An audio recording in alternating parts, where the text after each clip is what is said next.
ថ្ងៃនេះគឺជាថ្ងៃប្រកបដោយមហានក្ខត្តរថ្លៃថ្លាក្រៃលែងដែលស្ថាប័នសាសនានិងអង្គការទាំង14ក្នុងខេត្តបាត់ដំបងបានរួបរวมគ្នាប្រកបដោយសាមគ្គីភាពនិងភេរភាពដើម្បីប្រារព្ធកម្មវិធីទិវាសន្តិភាពពិភពលោកលើកទី23ក្រោមប្រធានបទចាប់ផ្ដើមឥឡូវនេះដើម្បីពិភពលោកមានសន្តិភាព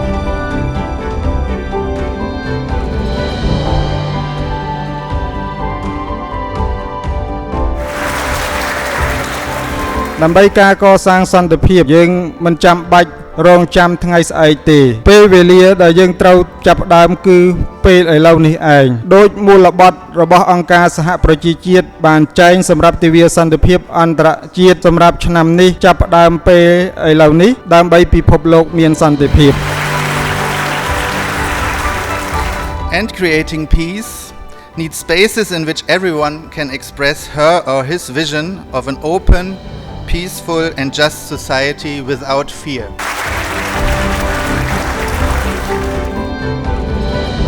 In this spirit,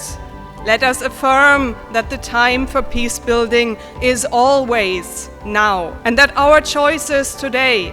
shape the possibilities of tomorrow. ខ្ញុំសូមប្រកាសបើកនៅកម្មវិធីស្ដីពីទិវាសន្តិភាពអន្តរជាតិចាប់ផ្ដើមឥឡូវនេះដើម្បីពិភពលោកមានសន្តិភាពចាប់ពីពេលនេះតទៅ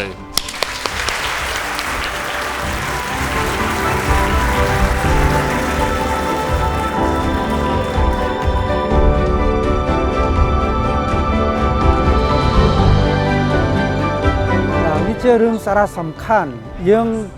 ធ្វើកិច្ចសន្តានាអន្តរសាសនាដើម្បីកសាងសន្តិភាពមានន័យថាបើសិនយើងអត់ជួបជុំដូចនេះទេពេលបញ្ហាកើតឡើងសង្គ្រាមកើតឡើងយកធ្វើពេលហើយយើងយឺតហើយដូច្នេះសារៈសំខាន់នៃអង្គប្រជុំដូចនេះគឺជាការពារជំនួសគ្នានឹងសង្គ្រាមមុនគេកើតឡើងនឹងទី2គឺយើងកសាងមតិភាពនៅរវាងសាសនានិងសាសនាដើម្បីបណ្ដុះបណ្ដាលសាសនារៀងខ្លួនចេះរួមគ្នានឹងកសាងសន្តិភាពដោយរៀងខ្លួនផងនិងសហការគ្នាផងបាទ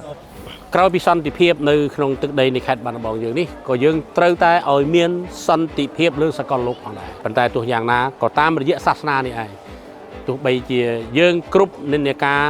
របស់រដ្ឋាភិបាលប្រទេសនីមួយៗចាត់ចែងអង្វរកយ៉ាងណាអាចថាមិនត្រូវរើគ្នាប៉ុន្តែសាសនាអាចចូលទៅនិយាយត្រូវគ្នាផងដែរតែសាសនានីមួយៗតែងតែធ្វើអីក៏ដោយធម្មយាត្រាឬក៏ធ្វើកន្លែងណាមួយក៏ដោយសុំសន្តិភាពនេះឯងបាទ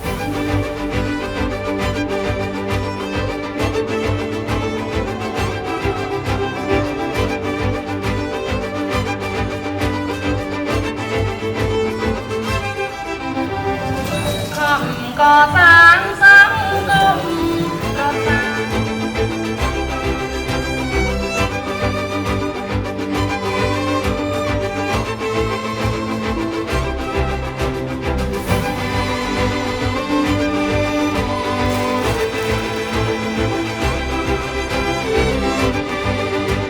It's a very lively event, and it was a huge pleasure for me to meet so many of the organizations that Forum ZFD we're working with. There's a lot of inter-religious dialogue, which is very inspiring. This is what we need in times of where peace is fragile. សន្តិភាពមិនមែនមានន័យថាតើតែមានប្រកាន់គោលការណ៍ដូចគ្នា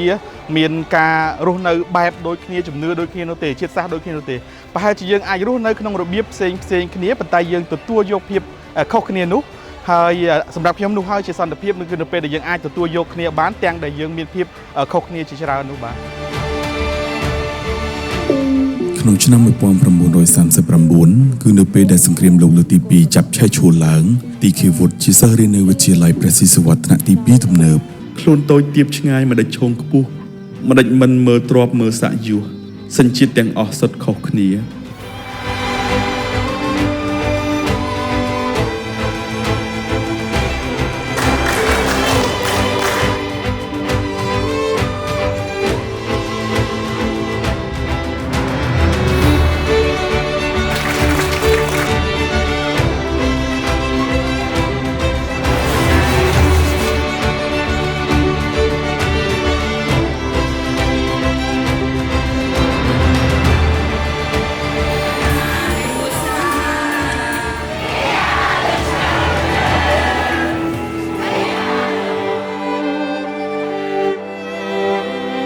សន្តិភាពគឺជាបំណងប្រាថ្នារបស់មនុស្សគ្រប់រូបហើយដើម្បីបានសន្តិភាពតលតែយើងគ្រប់រូបជាអ្នកធ្វើមានអ្នកណាធ្វើសន្តិភាពឲ្យយើងទេមានតែខ្លួនយើងបុគ្គលម្នាក់ដែលយើងជាសមាជិកនៃពិភពលោកសមាជិកនៃគ្រួសារសមាជិករបស់ប្រទេសជាតិមួយគឺចាំបាច់ត្រូវទៅដើរតួជាតួអង្គមួយក្នុងអ្នកបង្កើតសន្តិភាពហៅថា peacemaker បណ្ដាប្រទេសនីមួយមនុស្សនៅតាមសហគមន៍នីមួយនៅក្នុងគ្រួសារនីមួយគឺរស់មានសេចក្តីសុខសេចក្តីសប្បាយ